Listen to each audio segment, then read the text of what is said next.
선교지를 떠나는 선교사님들이 본인이 그곳이 좋아서 본인하고 잘 맞아서 갈 때도 있지만 그렇지 않을 때도 많이 있습니다.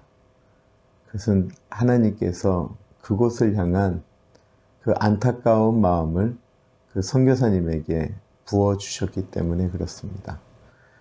그렇게 갈 때는 본인의 계획과 다르게 갈 때가 종종 있습니다.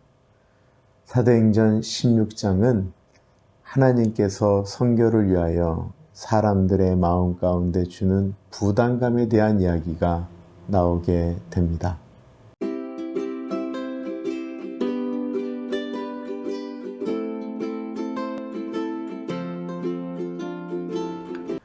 사도행전 16장은 사도 바울의 제2차 선교 여행을 이야기하고 있습니다. 바나바와 함께하였던 1차 선교 여행과 다르게 바울은 신라를 데리고 육로를 따라서 1차 선교 여행을 갔던 갈라디아 지방까지 올라가게 됩니다. 루스트라와 더베를 방문하게 됩니다. 이 루스트라, 바울이 기적을 일으켜서 제우스 신이라고 불리기도 하였지만 그곳에서 바울은 유대인들과 현지인들에게 돌로 맞아서 거의 죽게 됐던 지역입니다. 두렵지 않을까요? 무섭지 않았을까요? 그런데도 바울은 그곳을 다시 찾아가게 됩니다. 그리고 그곳에서 너무나도 놀라운 만남, 바울 평생의 위로가 되어지는 한 사람을 만나게 됩니다. 그의 이름은 디모데입니다. 바울이 아들이라고 불렀던 사랑하는 제자입니다. 그 디모데에 대해서 세 가지로 이야기를 하고 있네요. 제자라고 이야기하고, 어머니는 유대인이고 아버지는 헬라인이라고 이야기하고 있습니다. 그리고 그가 루스트라와 이고니온의 칭찬을 받는 사람이다라고 이야기하고 있습니다. 디모데는 성품적으로 참 귀한 사람이었습니다. 여리고 사람을 사랑할 줄 알았던 사람.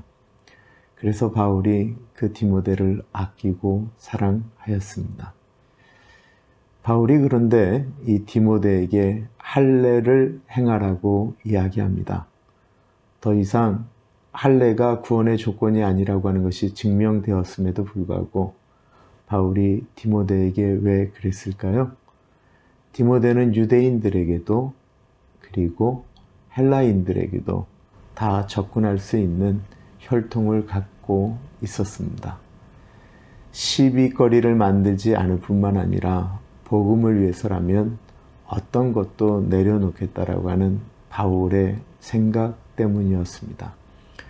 이제 바울의 일행은 바울과 실라뿐만 아니라 디모데를 만남으로써 3명이 되었습니다. 그때까지만 해도 바울의 2차 세계 선교 여행은 터키 지방에 머물러 있었습니다. 소아시아에 머물러 있었어요. 그런데 바울이 어떻게든지 터키 윗지방, 오늘날의 흑해 지역으로 올라가려고 노력을 해도 이게 안 되는 것입니다. 안 되는 이유가 사람들이 방해해서가 아니고요. 성령님이 허락하지 않았다라고 표현하고 있습니다. 가끔은 하나님의 일인데도 하나님이 막으실 때가 있습니다. 왜 막으시는지 설명을 하지 않으니까 알 수는 없는데 분명히 하나님의 일이고 하나님이 기뻐하실 일이다라고 생각되어지는데도 막으실 때가 있다라는 것입니다. 바울은 위로 올라가는 길이 막히고 도리어 반대쪽 서쪽으로 더 내려가 항구 쪽까지 내려가는 길이 열리게 됩니다. 그 항구의 이름이 드로아입니다. 그 드로아에서 배를 타고 건너가면 오늘날의 그리스, 헬라 지역으로 넘어가게 됩니다. 그 경계를 구분해서 유럽과 아시아가 구분되어지는데요. 그 드로아에서 바울이 유명한 환상을 보게 됩니다. 그것은 한 마게도니아인이 바울을 찾아와서 이렇게 이야기한 것입니다. 와서 우리를 도우라. 선교사 역사의 가장 유명한 말 중에 하나인 와서 우리를 도우라 환상입니다. 저는 신학교를 다닐 때 선교사 파송연구회라고 하는 단체에서 선교사들을 연구하고 선교사적 삶이 무엇인지를 고민하였습니다. 저는 비록 선교사로 나가지 않았지만 그때 많이 같이 고민하였던 친구들이, 동기들이 선교사로 많이 나가게 되었습니다. 강명관 선교사도 그 모임의 한 일원이었습니다. 그런데 본인들이 우리가 모일 때는 나는 중국을 품고 있다. 나는 베트남을, 나는 태국을, 나는 이슬람권을, 이 여러 가지 이야기들을 했는데 막상 그들이 갈 때는 뜻하지 않은 곳으로 간 친구들이 참 많이 있습니다. 왜 그리로 가게 되었는가? 바로 이 마게도니아인의 환상 때문이었습니다.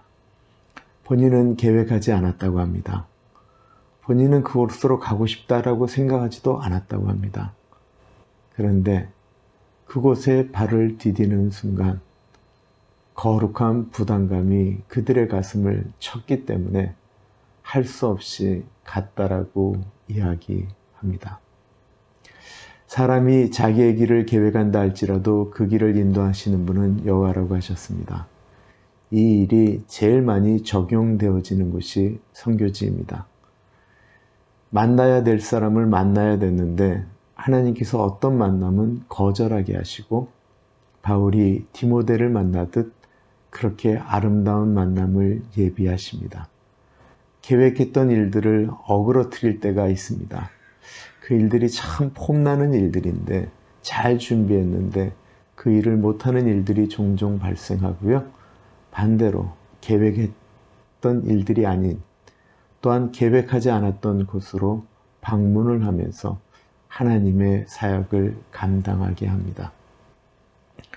오늘 본문을 우리가 꼭 선교지에서만 적용할 필요는 없습니다.